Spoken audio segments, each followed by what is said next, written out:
mas madali talaga umangat kapag may kasama ka. Hindi, like, pwede kang umangat ng solo. Pwede kang naman ng solo, pero mas madali kapag may kasama ka. Gusto ko kasi parang ama eh. Parang ama. AMA colleges. Yung AMA kasi parang how many years na sila, parang napansin ko sa kanila, parang every year, meron siya nabibili ng isang lot or nakapagpayo siya ng isang school. So parang maging ganun. Ganun yung parang one of the parang longer vision ng school. I mean, nung ako yung upo. Kasi parang ano eh. Actually nitong ano nga. Drinks, Chong. Bakit ko ang drinks? Wala man. Hindi na para ano. Dokumentado na lahat and ano na lang tasya. Start before you are ready. Wala nang plano mo na Wala namang nag-try ng ano. Baka po-post mo yun do. Wala naman daw nakakaya. Wala pa lang manonood dyan. Parang baga, hindi ka kasi makakahanap maini hanggang di mo tinatry. Kailangan parang ano ka lang. Try ka lang ng try. Parang kasama yung failure talaga sa pagiging sa parang success journey mo. Parang sa ano mo. Kasama yung failure. Parang example, si AirPods ko. Parang halos ano naman yun. Graduate lang ng parang simple courses. Diniskartehan na lang niya lahat. Actually, diniskartehan lang lahat ng mga nakikita mo dito. Diniskartehan lang niya lahat yan. Hindi yan. Kumaga, parang simula nung ano lang, walang parang pure business. Parang racket lang, kausap lang. Or one of the major ano sa kanya is yung connections niya. Yung connections niya yung nakapagpa-boost ng ano. Kung ano yung racket na kinukuha niya. Connections talaga. Minsan niya laway lang. Nag-work siya, sabihin niya. Like the other day lang, parang sabi niya, kasi ganyan na. Kapag binigyan ka ng opportunity, oo lang agad. Tsaka ka na problema kung paano mo gagawin. Huwag mong kanyari, parang hindi ko kaya. Kanyari, eto, kausapin mo sa ganyan. Tapos parang di naman sinabi sa'yo kung ano sasabihin. Tapos parang sabi mo na agad, sige, kausapin mo. Tapos tsaka na parang yun, ginagawa mo. Parang tumira ka na lang agad. Bahala na kapag ka, diskarte mo na paano. Kung paano mo papalabasin na makukuha yung end goal mo. Ano yung ano?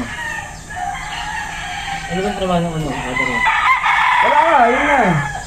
Hindi, I mean, anong ginagawa mo? Ngayon, yung ano niya, parang yung racket niya, yung real estate. Real estate ang lupa. Real estate. Hindi, ano pare? Parang ano eh. Dati, parang from ahente lang. Ngayon, kapitalista. Parang kapitalista na ahente. Well, parang, how do you say it ba?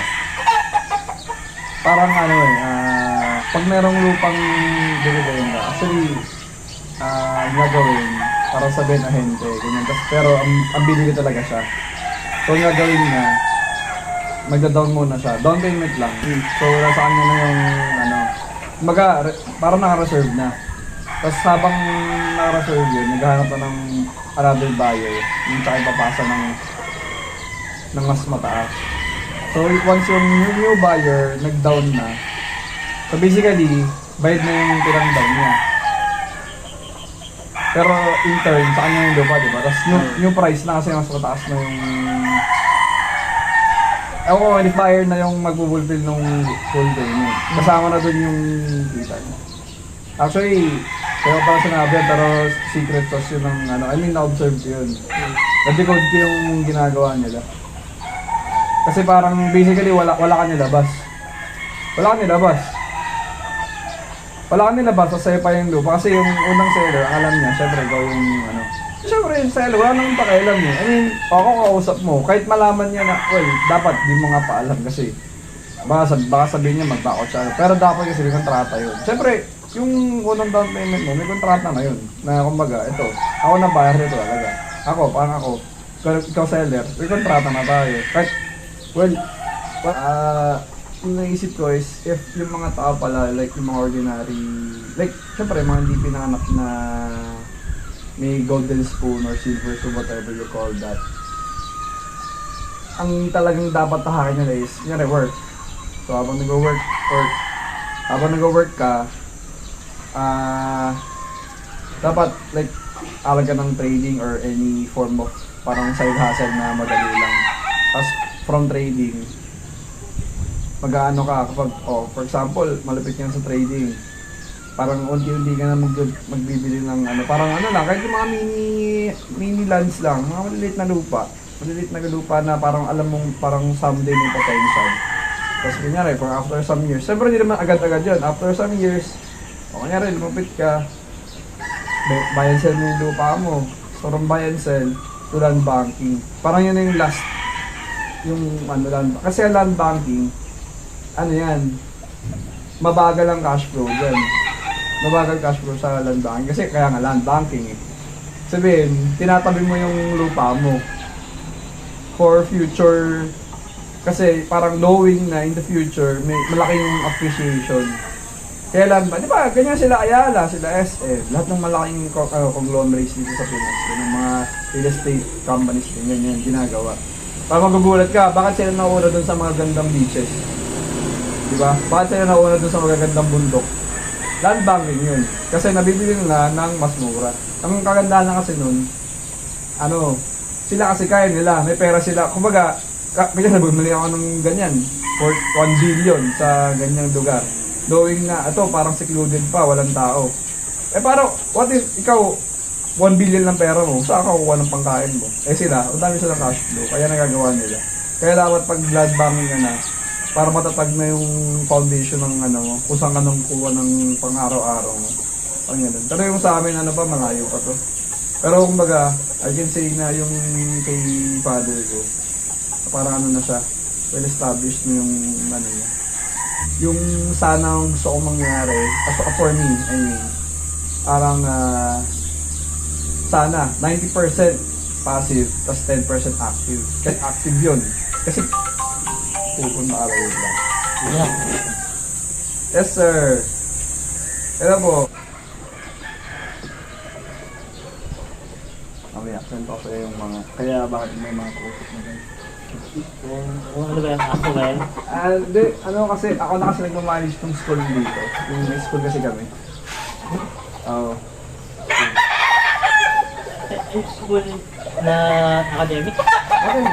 Academic school. Ano, di ba nagpunta na tayo dun sa building? Sabi niyo na yun. Saan tayo nagpunta? Ano nyo ba yan? Yan ang building. Yung school nyo, elementary school yan, college. Elementary to college. Di mo na kayo. Ano ba ngayon? College of Our Lady of Mercy. Yan na nag-manage. Ako lang nagmamanage. Parang from ano yun, ang nagsimula tayo ng lola ko. Tapos, nag-manage yung father and yung sister niya, yung anak ng mga lola ko. Then parang some years, parang kuya ko na nag-manage. Tapos nung ano nga, parang actually ano ba, pandemic yun eh, 2021. 2020 kasi nag-quit na ako sa ano, yung sa Citysec, sa trading company. Yung ano, sister company, yung parang payap or parang sister company ng COL Financial. Tapos, nung umano kasi pandemic, nag-quit na ako. Then, 2020, parang ano lang, home base lang ako nun sa ano, trading lang ako. Tapos bigla, parang 2021, end of 2021,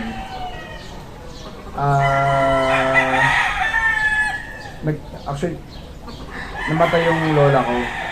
Tapos, parang well, to cut things short, di ko nagkikwento dito lahat yung nangyari. Nagkaroon ng family issue. Tapos, ako na bigla yung nag-manage. Ako na yung na-put in charge. Kasi hindi naman tayo gusto. Kasi parang ako, okay naman ako sa trading. I mean, kaya ko kumain na 3 times a day sa trading niya. Kaya parang naisip ko, well, parang to start na yung growth mindset ko na ano. Saka one of the ano din kasi ng traders yun, di ba? Parang, ano kasi ang mga traders eh, yung competitive. Parang we like challenge eh, we like challenge. So, one of the things na ano, nung bigla sinabi na ako na nag-manage ng food, parang yung nang-feel mo ngayon na parang na-excite ka na, nakabahan ka na, di mo malaman kung paano. Kasi parang yun nga, parang yun, lalo yun from, akong kausap ko lang, ang kausap ko lang computer. Tapos bigla, upo ako sa parang highest position agad ng one of yung company. Di ba parang, tapos tao na agad yung manage mo. Hindi na buy and sell yun. Parang sa akin, parang sobrang overwhelming nung nangyari. Pero nung iniisip ko na nga lang, I'm up for the challenge. Sabi ko, sige, game tayo. Tapos, ano yun, for the whole year ng 2022, everyday pumapasok ako. Well, di naman like, di naman perfect na parang everyday, ano ko. Pero may times kasi na parang, alam mo yung parang merong araw na tinatamad ka na ganyan. Minsan, papasok ka late, ganyan. Pero, tingin ko yung ginawa ko naman, for me, parang siguro, ano naman, parang, tama siya kasi, yun nga, parang tinuturuan ko siya. Kasi, kailangan ko malaman yung cycle eh. Yung kumaga one whole year, kung ano ba yung nangyayari sa operations. Katong tao, kinausap ko, ultimo yung yung janitorial services, yung lahat, teachers. Tapos, syempre, kumbaga part doon yung parang medyo pakikisama mo sila, so bibili ka ng something pizza, may drinks. Kasi kailangan makuha yung loob nila to parang yung, kumbaga, ma-break yung parang yung wall between you. Kasi nga, bago ako, kasi nga parang nandun na. Siyempre ako, gusto ko matuto, so, ako nun, well, actually, forever naman akong sponge. Parang lahat, parang open ako sa lahat. Absorb na absorb. At saka ikaw mag-filter kung ano yung gusto mong, parang, what if for you, hindi maganda yung ganyan, or parang, ito pala, just effective sa'yo. Parang sponge ka lang na, tanggap ka ng tanggap. Ganun lang. Tapos, tanong ka na ng tanong. Yun ang pinamaganda. Wala namang bayad yung tanong. Tanong ka na ng tanong. Tapos eventually, well, of course, parang kumbaga sa year na yun, actually 1 year. Let's just say na parang nung inabutan ko yung school, parang siya ang naiwan lang is parang lang, sakto lang siya for pangsweldo lang for a month. So actually nung nabutan ko January, nung nakita ko yung parang statement, sabi ko kinabahan ako kasi paano ko papasweldohin yung mga staff ng ng the next month. Kasi sabi ko, good for lang tong tira dito, ganyan, good for ganyan. Kasi eventually, parang, siguro yun, may kasama nating swerte, ganyan. Biglang may dumating na inflow ng cash na naman, for another 3 months. Well, kasama na expenses Well, actually, pag malaman mo yung pinapasweldo ko doon sa expenses ko, baka madula ako. May currently may 100 something employees. So ikaw nang bahala sa math kung kano yun. But definitely, abot ng 7 digits a month yung pasweldo. 7 digits. 7 digits. 7 digits a month yung pasweldo. So, siyempre, parang ako, nalula ako kasi parang perfect. Sabi ko, sabi ko, pinapakain ko lang sarili ko, parang ganyan lang. Tapos ito, ang dami agad na tao. Siyempre, nakakaano din sila na, ako kasi, parang, well, yung family background ko kasi, parang, kahit, parang yung last naisip ko ng last resort. Sabi ko, kung hindi ko kasi ko definitely, bankrupt kapag, kapag mapaswell. Siyempre, aalis, tapos wala nang magtatrabaho. So, bankruptcy. Pero, sa akin kasi, okay lang. Kasi, alam ko, na kahit wala, kasi nga, di ba, before, hindi naman ako nag-handle ng school. So, definitely, before, sabi ko, actually, ako okay lang kahit mag-close down to. Kakain pa rin ako ng masarap. Walang problema sa akin. Kasi, just knowing na, kasi nga, parang well off yung parents ko. Kumbaga, parang meron kang may fallback ako just in case na mangyari nga yun. Pero, tsaka, pwede kong gawin kasi yun, kasi building yun. Pwede ibang other businesses, parang ko yung building. Pwede yun eh. Sa web ng actually, ako dun sa school na, executive vice president. Pero basically ako na yung like, parang CEO ba? Parang gano'n. Kasi yung father ko naman, kaya siya yung president. Hindi na siya active as, parang as nakaupo. Parang ako na yung acting as, kaya parang ano nga, ayun, go lang ang go. Parang, I mean, may hiccups on the way. Pero, when you come to think of it, part siya ng ano eh, part mo kung parang wag kang bibigay eh. Nandun talaga yung actually yung mas madali talaga umangat kapag may kasama ka. Hindi, like, pwede kang umangat ng solo. Pwede kang naman ng solo, pero mas madali kapag may kasama ka. Ka-manage mo. Wala pa rin. Yun agad. Yun agad. Higher position agad. Yun agad. Nilagay agad dun sa, well, ano yun, 70% nakatulong sa akin yung mga pinagdaanan ko nung nag-corporate world ako. Nakatulong din kasi parang nilalagay ko yung sarili ko dun sa mga previous bosses. So parang what if sila yung nandito, ano yung gagawin nila. Pero, syempre, iba pa rin yung parang, kasi yun theory lang eh. Iba pa rin yung pag nandun ka na sa, I mean, inupo ka na dun sa mismong position.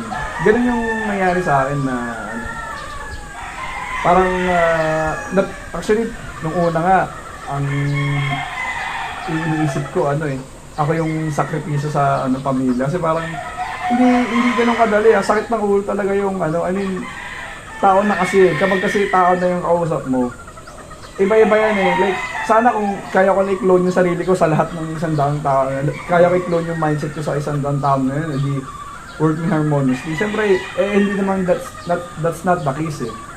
Nangyari, siyempre kada tao iba-iba ugali, iba-iba upbringing, iba tamad, di ba? Yun yung challenge na, hindi ko nga masabing from rags to riches. Kasi ako nga from, di ba nga, well, from from something. Pero, yung, I must say, kung merong from rags to riches, siguro, that's yung mindset. Yung mindset na, tsaka yung, parang normal citizen to biglang, kasi simula, 100% active ka. Kasi, inaalam mo eh, parang ikaw mismo nagtitinda, ikaw mismo kahera, or parang ikaw mismo yung nandun sa store. Pero eventually, kapag marereplicate mo na yung sarili mo sa staff mo, yun na yung mababawasan na from 100 to 80, tapos nagdagdag ulit ng isa pang staff mo, tapos yung isa naging manager na, yung isa naging ganyan na. So definitely, parang nagagets mo yung isa na papunta, parang nare-replicate mo yung sarili mo sa mga staff mo, nababawasan yung pagiging active mo. Yun na yung gusto mong mangyari. So ikaw, parang kapag nagawa mo na yung 90% na lifestyle, ay ikaw na parang yun nga, madalang ka na lang. So, you can do other things, which is, dadami tayo mo sa ibang bagay. Person mo yung passion mo, person mo yung hobbies mo, sports, or parang gusto mo mag-mentorship ka, yun nga, other businesses ulit. Ganun yung open up yung horizon. Actually, ako nga, yun nga, yung sasabi ko may halong swerte. Kasi ako, nung inupo ako, meron ng system in place. Ang ginawa ko na lang is, ginawa ko ng efficient yung system na yun, na which is yung gusto ko nga mangyari, na binibigay ko din sa gusto ko maging lifestyle. Kagaya ngayon, parang kagaya nung nakarang araw, hindi naman ako laging active din sa school eh. Parang meron na akong mga staff na nandun sa which is yun yung ginagawa nila. So ako, I can do other things. Kung ang motor. Sino nag-manage nun? Nangali. Sino nyo? Ako nga. Nandito ka eh. Hindi, Sabado ngayon eh. Pero pag yung weekdays niya, pwede naman yun. Tinatawag sa akin. Nire-report sa akin yung Pero kumbaga, kahit wala ako doon, alam ko yung nangyayari. Kasi nga, naglagay ka ng, parang nireplicate mo yung sarili mo. Or parang nag-task ka ng mga people na qualified to do the work. Yun yung importante. Meron bang manager? Merong yung mga heads. Kumbaga, ako, executive vice president. Like, for example, head ng academic, head ng HR, head ng finance. Dati kasi, kapag kaya naman din natin gawin yun. Ang problema nga, ang gusto ko mangyari, nakagawa ko na ibang bagay. Ayoko na may tali yung sarili ko sa... Kaya nga, yun nga eh, kaya nga papunta tayo dun sa 90-10 na lifestyle eh. Kasi nga, gusto mo, ayaw naman syempre matali sa ano, di mo na na-enjoy yung ibang bagay. Kumbaga, basically, parang, if kunyari, kung 3 heads yun, for example lang, kunyari, ang sensording ko kalahating milyon. O so, willing ako to give up yung kalahating milyon na yun para kumuha ng stock or para i-replicate yung sarili ko na babawasan yung, yeah, for example, magiging 100,000 na lang yung ano mo, yung monthly income mo doon. Pero doon sa 100,000 na yun, ang kapalit nun, makakapag-enjoy ka ng life mo. Parang papasok ka lang doon 4 times a month. Example, 4 times a month. Willing, para ikaw ba, hindi ka ba willing na magawa mo yung mga gusto mong gawin? Or parang chill ka lang, tapos kinikita ka ng 100,000. Pero yung, kumbaga yung 400, yung ginawa mo kasi doon, parang yung parang dinelegate mo, parang bayad yon sa oras mo, pare. Bayad yun sa oras mo. Kasi kumuha ka ng ano, binayaran mo yung oras mo na hindi ka pumapasok sa work or business mo. Ganun yun. Ganun yun. Pero i-expand mo ba yun? Yun ang bala ko. First year ko pa lang naman eh. Basically ano pa lang. January 4 ako umupo eh. January 4, 2023. 2022. Ano pa? Tama. January 4, 2022 ako umupo. So, parang ano na pa lang ako. 1 year and January 4, 8 years. So, mag 5 months. 1 year and 5 months pa lang ako. Pero ilang years na naka-establish mo? Yung school na established na yung 15 years na. 15. 1.5. Nakabalo-balo pa. Pero, nung kinompare ko kasi yung gusto ko kasi parang AMA. Parang AMA. AMA colleges. Yung AMA kasi parang how many years na sila. Parang napansin ko sa kanila. Parang every year, meron siya nabibili ng parang isang lot or nakapagpayo siya ng isang school. So parang maging ganun. Ganun yung parang one of the parang longer vision ng school. I mean, nung ako yung upo. Kasi parang ano eh. Actually nitong ano nga, parang na times from, di ba sabi ko kasi from 1 month na sakto lang yung inabutan kong statement na sakto lang siya for 1 month salary. Kasi nga, basta sakto lang yung pera. Basta family issue, ganyan. Kaya lang yung ganun. So, sabi ko parang kung ano na yung resources na available, go lang. Tapos, naisip ko pa nga, mag-cut ng staff, ganyan. Tapos bigla, sinwerte nga, nagkaroon ng inflow. Galing din sa, ano, sa parang mga dating mga nabil, nabayaran yung school. Tapos, nakapag-relax yung isip ko kasi parang hindi ko na pagpapalimahan yung ano yung salary ng staff ko for another 3 months. So nakapag-isip ako ng ibang discard kung paano magkaroon pa or parang mag-cut ng cost ng expenses na hindi naman kailangan. So eventually yung year na to, actually parang na-time spend ko naman yung pera nung school. So yung goal ko ngayon is parang smoother processes ng systems dun sa school. Lola mo kami yung nagtayo mo? Oo, lola ko. Anong profession na lang? Wala, negosyante lang. Negosyante talaga yung ano niya? From kuya mo kamo yung ano, yung nag-manage? yung previous na... Binitawan na? Binitawan. Actually, ano din ako talaga na tao, observant tao. So, siguro one of the gift ni God din sa akin na pagiging, yung nakakabasa ako ng tao. Kung may tinatago ka ba sa akin or parang yan ba talaga yung ugali mo, parang ako alam ko yun. Kung kunyari unang usap pa lang natin na nagkakwentuhan tayo, alam ko na agad kung parang kung makaka-vibes kita o hindi, parang gano'n. Alam ko yung mga tao na iingatan ko, alam ko yung mga tao na parang pang-alis. Gano'n yung well, kasama yun. Recently ngayon, naglilinis ako ng kumbaga, yung term namin is cleaning the house kasi maraming, syempre parang sa gobyerno, parang sa, di ba pag yung administration, palit lahat yung from previous. Kasi ganun yung ginagawa ko ngayon. Siya, kaya lang, kailangan gawin to expand eh.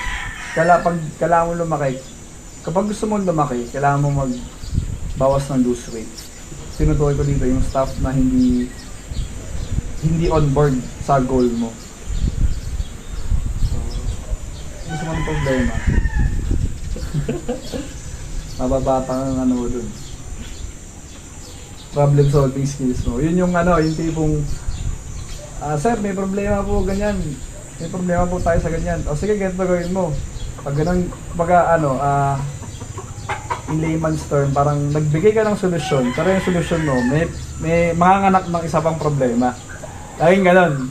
Laging ganun yung ano, pag, tas dun sa bagong problema, nilagyan mo ng solusyon, magkakaroon naman ng problema. Ganun, para exciting. Pero may time na ano talaga, parang nag-breakdown ako, parang sobrang hirap na kasi talaga nung parang sunod-sunod na. Ako yan. Tapos, sunod-sunod. Ay, yan ka wala mga win. 29. Kaya yung ano doon yung mga, syempre yung mga staff doon, yung ibang teachers na medyo dual sila, parang kailangan nila student lang na ano. Tapos yun nga, kapag kumakausap ng mga higher government officials, kagaya sa TESDA, kahapon nasa ano ako nasa TESDA ako. Parang kumbaga lagi sinasabi bata. So, parang, meron naman din. Meron paling, actually, yung lola ko talaga yung, kumbaga I can say, siya yung OG talaga sa pamilya. Yung nagdala ng ano talaga. Meron siyang palengke sa Manila. Tapos meron, well, recently dito sa father sa Baliwag, yung ano naman, parang commercial building na tapos eventually yung business nila, yung business ni mother ko, na put up, parang with the help, parang kumbaga nagkaroon ng capital with the help of parang mother ng father ko. Tapos Ilan ang ano ka din mo? tatlo kami. Lahat ng involved sa ano? Ako, bunso. Involved naman lahat sa business. Yung kuya ko, meron siya ngayong parang events place. Pero ate ko naman, meron din siya paupahan, Airbnb. Meron siya beach house. May beach house yung ate ko. Yun ba yung ano, kotse na ba? Stella. Stella. Sila talaga yung naging mentor ko talaga. Kung meron nagturo sa'yo yun. Dito wala. Nung inupo ako dyan, wala. Literal, nung una kasi, nung unang year ko dyan, yung mga ate ko parang, kumaga, inisip nila kasi na parang, mature naman na si Jerome, ganyan. So ako, parang sila, parang hinayaan lang nila ako na, hindi naman totally, like, walang pakailam. Pero like, pag meron ng questions para regarding sa tao, sa ano ganyan, parang I can ask them naman na what to do na gano'n. Pero eventually, ngayon nga, kasi nga nag-huddle kami, nag-usap kami na part to kasi nung nung sinabi ko sa inyo na nagkaroon ako ng breakdown na parang ayoko na ng hindi ko na kaya, parang sobrang sakit sa ulo. Sabi ko, makakain na, magti-trading na lang ako, kakain naman ako ng masarap sa isang araw na kaya ko naman din. Kaya lang yun nga yung, kumbaga, if you ask yourself na what's next for me, parang hanggang doon na lang ba ako na gano'n. Kasi hindi ko talaga makukuha yung gusto namin na 90-10 na lifestyle if hindi ko paayusin tong, andyan na kumbaga andyan na yung luck na may bigla, di ba? Yun nga, meron kang bigla, may school ka agad. Luck na yun parang nasa sa akin na if how will I maintain or grow or expand yung kumbaga kung ano yung nandun na. Kumbaga nandiyan na nga sa'yo Di ba? Usually maraming ganun Meron kasing term dyan na yung kapag ikaw na yung third generation. It is parang 90% ang third generation will parang siya na yung uubos nung kung ano yung first and second generation. Kung ano yung binintap ng first and second generation. Third generation, 90% siya yung mag-uubos nung... hindi ko sure kung 90% or 80%, basta nasa third generation yung mauubos yung, kumbaga yung family funds or family heirlooms, ganyan, kung na-save. Sadly, kami yung third generation kasi nga lola ko, father, diba? Tapos kami na anak. Pero total, alam na namin na ganun yung parang data nung nangyayari sa parang statistics yun na third generation yung umuubos kasi total alam na namin yun parang hindi na namin, meron na kaming way to gauge kumbaga kung nasa tamang path ba kami or not. Kasi, Ano ko pinalayan? Ano na, nakwento mo naman yung third generation. Ano ko pinrefer? yung, kasi, yung kabataan ko, so parang hindi na pinaalam sa amin na, like, sobrang, I mean, hindi in-instill sa isip namin na may kaya kami. Parang, yun yung naalala ko na hindi, kumbaga, we have, kailangan pa din namin pagtrabahuan yung, for example, parang, yung parang gusto mo ng new toy, parang bagong damit, kailangan mo muna maging honor, ganyan. Kailangan mo muna, parang may na-achievement ka. Parang you have to earn Kailangan mo muna i-earn. So siguro yun, tapos, basic lang din nalaman na parang, kumbaga, parang may kaya pala yung, pamilya namin. Tapos, parang in turn, yung sa akin naman, actually, nung una nga, kaya ako nagpunta ng corporate world kasi ayaw umasa sa family mana. Ayaw din umasa sa pamilya ng yung sa pamilya namin. Kasi nga, parang gusto ko, magkaroon ako ng parang name for myself. Ako lang yung gusto na mag-work. Kasi yung father ko talaga, ayaw niya. Sabi niya, ba't ka magtatrabaho, ganyan? Utos-utosan ka ng boss. Utos-utosan ka ng mga tao. Tapos yung, sweldo mo, kulang pa dun sa pang-araw-araw mo na, Teka lang, sa akin kasi, parang alam mo yung medyo, paglalaki, or hindi ko alam kung babae na may ego kasi na parang, yung gusto mo na, hindi ako ato sa pamilya ko, ganyan, gusto ko ako lang gagawa ng discount ko sa buhay.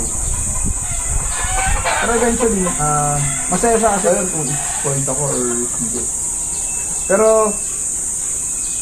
yun nga kasi hindi kasi in-instill sa amin sa akin na may kaya. Pero, nung napansin ko kasi nung high school ako, parang ako lang nagdadala ng kotse. Ako lang nagdadala ng kotse sa amin. Kumbaga, syempre parang bakit sila hindi nagdadala ng ganyan. Pero, yun nga kasi, sa isip ko nun, delayed gratification yung tawag. Tapos, tamang budgeting lang. Kasi, marami kasi dyan parang, sinabi ko kanina, kumikita ng 6 digits, okay na. Well, yung case na yun, if tama yung budgeting niya. Kasi, meron kasi times na, parang diba, pag, kunyari, yung dating, kunyari ako, for example, kumikita ako ng 20k a month, namamasahe ako. Kumita ako bigla, na-promote ako, 40k.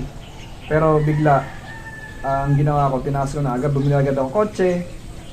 Parang ganun, parang sinasabay mo kasi yung so parang eventually, wala ka pa rin naiipon. So dapat, delayed gratification. Kapag, wag mo agad iangat yung lifestyle mo. Parang kumita ka lang ng 40k a month, yung ginawa mo agad, from nag-rent ka ng bahay, bumili ka agad ng bahay. Huwag mo agad takasan yung lifestyle mo to the point na hindi naman necessary. USP. Pero yung kaya ako kinuha yung accounting, mali nga ako doon actually. Dapat talaga basically kahit hindi ako tapos pero ang gusto ko talaga, kaya accounting kinuha ko, dapat sa trading, stocks talaga yung gusto ko. Akala ko may stocks. Nung malaman ko na nawala, third year na ako na ako na si student. So tuloy ko na, tinapos ko na. Tapos nag-separate, nag-aral na lang ako ng sarili kong stocks. Hindi ako nag-bar, hindi ako nag-CPA.